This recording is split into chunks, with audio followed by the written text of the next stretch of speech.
Hello my dear friends, कैसे हैं आप सब। तो शुरुआत करते हैं आज की क्लासेस। और आज हम लोग 61 से वोकेबलरी स्टार्ट करेंगे। टोटल 60 वोकैब आपका हो चुका है और हम लोग पढ़ रहे हैं बेसिक वोकेबलरी। क्योंकि दोस्तों पता है आपको इंग्लिश समझना है, आपको इंग्लिश के क्वेश्चंस को सॉल्व करना है, इंग्लिश को बोलना सीखना है और इंग्लिश को पढ़कर समझना है। तो आपको वोकेबलरी इनहांस करना पड़ेगा, वोकेबलरी स्ट्रॉन्ग करना पड़ेगा। जब तक आपका वोकैब अच्छा नहीं होगा तब तक आप इंग्लिश में अच्छा स्कोर नहीं कर पाओगे, इंग्लिश बोल नहीं पाओगे, इंग्लिश के क्वेश्चंस को सॉल्व नहीं कर पाओगे, इंग्लिश को पढ़ नहीं पाओगे।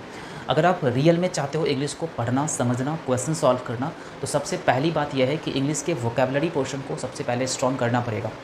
अब बात यह है कि वोकेबलरी को कैसे पढ़ा जाए, तो मैंने आपको ऑलरेडी बता रखा है कि इंग्लिश को पढ़ने के लिए उसका वोकेबलरी इंपॉर्टेंट है। और वोकैब को कैसे पढ़ना है, तो वोकैब को सबसे पहले उसका बेसिक फंडामेंटल वोकैब को आपको समझना पड़ेगा। जब तक आपका फंडामेंटल बेसिक वोकैब आपका ठीक नहीं होगा तब तक आप अच्छे लेवल के वोकेबलरी को अच्छे लेवल से समझ नहीं पाओगे, याद नहीं रख पाओगे, ध्यान रखना। इसीलिए बेसिक स्ट्रॉन्ग करना ज़रूरी हो जाता है। तो मैंने और हम आपको सिस्टमैटिक तरीके से वोकैब आपको पढ़ाने का प्रयास करें। सबसे पहले हम लोग बेसिक वोकैब आपको पढ़ाने का प्रयास करेंगे, उसके बाद इजी लेवल वोकैब मैं आपको पढ़ाऊंगा, उसके बाद हम लोग मॉडरेट लेवल वोकैबलरी आपको डिस्कस कर पाऊँगा, उसके बाद हम लोग एडवांस लेवल जाएंगे और उसके बाद हम लोग टिपिकल लेवल वोकैब को डिस्कस करेंगे। मतलब कंप्लीट पैकेज है ये वोकैबलरी का। अब एक बार इस कोर्स को ख़त्म कर लोगे तो जनरली हर वोकैब आपके एक नोटबुक में होगा और दुनिया की कोई भी इंग्लिश के मैगजीन आ जाए, बुक्स आ जाए या क्वेश्चंस आ जाए, आप इजीली सॉल्व कर पाओगे और इजीली उसको पढ़कर समझ पाओगे, राइट। तो स्टार्ट करते हैं कहानी को और कॉपी पेन साथ में निकाल लीजिए। स्टार्ट करने से पहले आप सभी से छोटी सी रिक्वेस्ट है, अगर चैनल पे नए हो तो प्लीज़ चैनल को सब्सक्राइब कर लीजिएगा, बेल आइकन को प्रेस कर लीजिएगा ताकि जब भी कोई वीडियो अपलोड होगा सबसे पहले नोटिफिकेशन आपको मिल जाए, ताकि कोई भी important class, important videos miss ना कर पाओ। ठीक है, तो स्टार्ट करते हैं हम लोग। आशा करता हूँ कि आप सभी ध्यान से समझते हुएगा। तो पहले क्या करना है आपको, मैंने आपको हर क्लास में मैंने आपको बताया है कि पहले आप इसको सुनिए, देखिए, उसके बाद लास्ट में वीडियो को पॉज करके इसको नोट डाउन कर लीजिएगा, ज़्यादा अच्छा होगा। ऐसे क्या होगा कि आप जैसे ही वीडियो देख रहे हो, सुन रहे हो, तो आपको प्रॉपर ढंग से याद भी होता चलेगा। लास्ट में जब नोट करोगे, दोबारा आप लिखोगे तो दोबारा याद हो जाएगा, मतलब आप कभी भी इसे भूल नहीं पाओगे। इस स्टेप से, इस सिस्टमैटिक तरीके से आप स्टडी करोगे तो हर वोकैब आपके जुबान पे होगा और आप याद रख पाओगे लंबे समय तक। ध्यान रखना इस बात को। हर चीज़ का पढ़ने का एक तरीका होता है, जब तक आप उस तरीके से नहीं पढ़ोगे तो आप कैसे इन्हांस कर पाओगे अपने आप को। तो अपने आप को इन्हांस करना चाहते हो तो डेफिनेटली एक सिस्टमैटिक तरीके से स्टडी कीजिए, ज़्यादा अच्छा होगा। ठीक है, इस प्रकार पढ़िएगा तो ज़्यादा बेटर होगा। तो पहले क्या करो, पहले सुन लीजिए, पहले देख लीजिए, उसके बाद लास्ट में वीडियो को पॉज करके नोट डाउन करिएगा। ठीक है, तो सबसे पहला जो वर्ड्स आपके सामने है 61 नंबर में, मिटाना या दूर करना। देखिएगा ध्यान से।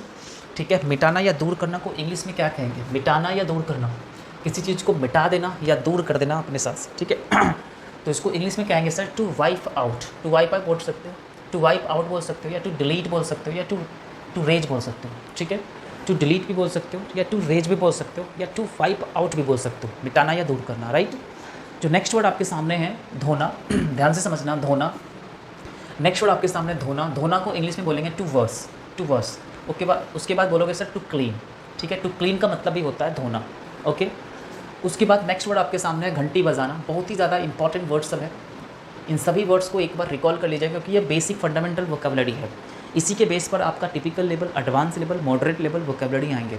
ठीक है, जब तक आपको ये सब कंप्लीट नहीं है तो आप advance level, typical level, moderate level, easy level vocab को आप समझ नहीं पाओगे।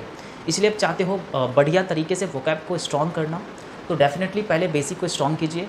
हम लोग 1000 प्लस वोकैब को डिस्कस करेंगे बेसिक्स में। उसके बाद जब बेसिक ख़त्म हो जाएगा तब हम चलेंगे ईजी लेवल वोकैबलरी पे, और उसके बाद वो भी ख़त्म हो जाएगा तब हम चलेंगे मॉडरेट लेवल पे, वो भी ख़त्म हो जाएगा तब हम लोग चलेंगे एडवांस लेवल वोकैबलरी पे, और उसके बाद लास्ट जो पोर्शन है, लास्ट वाला पोर्शन है, वो आपका है टिपिकल लेवल वोकैबलरी। और सभी वोकैब को हम एक साथ सिस्टमैटिक तरीके से पढ़ने का प्रयास करेंगे। ठीक है, ताकि आपको कहीं से भी कोई प्रॉब्लम ना हो, आप इंग्लिश में अच्छा स्कोर उठा पाओ और इंग्लिश के मैगजीन्स को भी पढ़ पाओ। ठीक है, उसका जो अगला है आपका घंटी बजाना। ठीक है, घंटी बजाना को इंग्लिश में बोलेंगे to ring the bell, to ring the bell. Okay, to ring the bell मतलब होता है घंटी बजाना, राइट। उसके बाद बात करते हैं कोई बाहा यंत्र बजाना, मतलब घंटी बजाना के अतिरिक्त कोई बाहा यंत्र बजाना, तो बोलोगे sir to play on the, मान लीजिए कि हारमोनियम बजा रहे हो तो बोलोगे to play on the harmonium, right. To play on the harmonium मतलब जो चीज़ आपको बजाना है वहाँ पे आपको लास्ट में लिख देना है। ठीक है, आगे समझ में। नेक्स्ट वर्ड आपके सामने है मारपीट करना। नेक्स्ट वर्ड आपके सामने है मारपीट करना, झगड़ा करना, राइट। मारपीट करना, झगड़ा करना, इसको हम लोग इंग्लिश में कहेंगे टू फाइट। टू फाइट का मतलब भी होता है मारपीट करना, या टू वार भी बोल सकते हो, या टू क्वारल भी बोल सकते हो। ठीक है, to quarrel, QUARREL, quarrel. Next word आपके सामने है खेलना। सभी जानते हैं खेलना को बोलेंगे टू प्ले, टू प्ले का मतलब क्या होता है, खेलना होता है, राइट। उसके बाद नेक्स्ट वर्ड आपके सामने है रहना या ठहरना या रुकना। रहना, ठहरना, रुकना, इसको इंग्लिश में कहेंगे टू स्टे।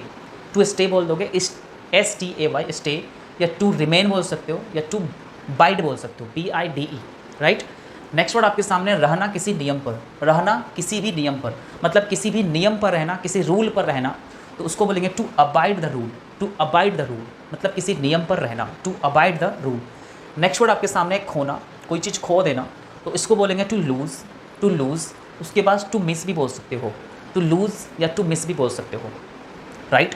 नेक्स्ट वर्ड आपके सामने है हराना। नेक्स्ट वर्ड आपके सामने है हराना, तो हराना को इंग्लिश में बोलेंगे to defeat. To defeat, DEFEAT, defeat, या बोल सकते हो टू स्माइट, SMITE, स्माइट, या टू पिक ऑफ भी बोल सकते हो, या टू ओवरकम भी बोल सकते हो, राइट। तो ये सभी वर्ड्स इंपॉर्टेंट है, इसको एक बार ध्यान से सुनने का प्रयास कीजिए, उसके बाद लास्ट में इसको लिखिएगा वीडियो पॉज करके। जो नेक्स्ट वर्ड आपके सामने है रहना या जीवन जीना, ये भी इंपॉर्टेंट है। रहना या जीवन जीना मतलब जीवन में रहना, जीवन जीना बढ़िया से, तो इसको बोलेंगे इंग्लिश में to live. To live, life का मतलब होता है जीवन जीना या रहना लाइफ में, ओके, ज़िंदगी जीना। नेक्स्ट वर्ड आपके सामने है हारना।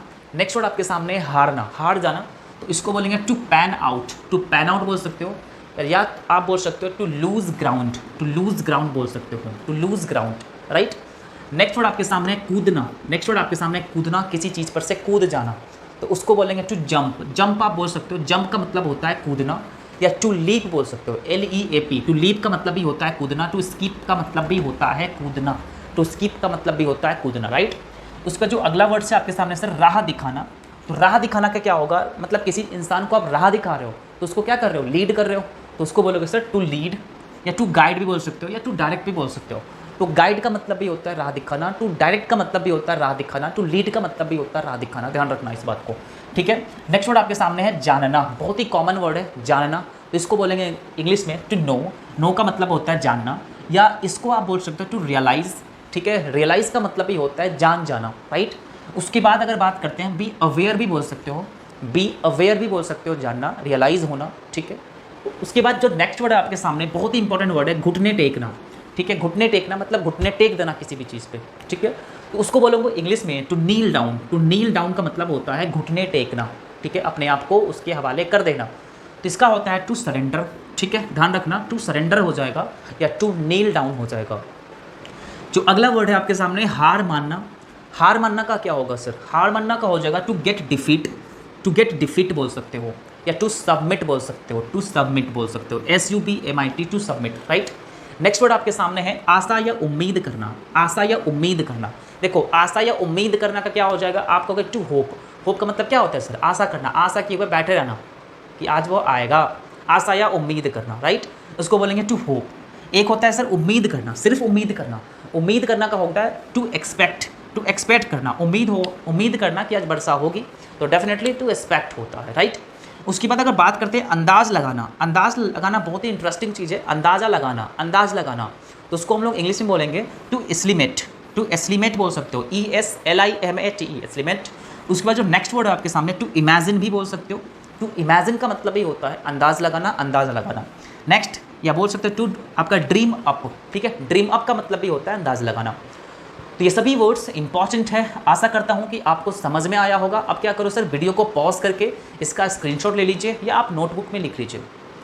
उसके बाद जब हो गया होगा तो आशा करता हूँ कि आप सभी को मतलब ये सभी वर्ड अच्छा लगा होगा, समझ में आया होगा। इन सभी वर्ड्स को याद कर लीजिए, रिकॉल कर लीजिए।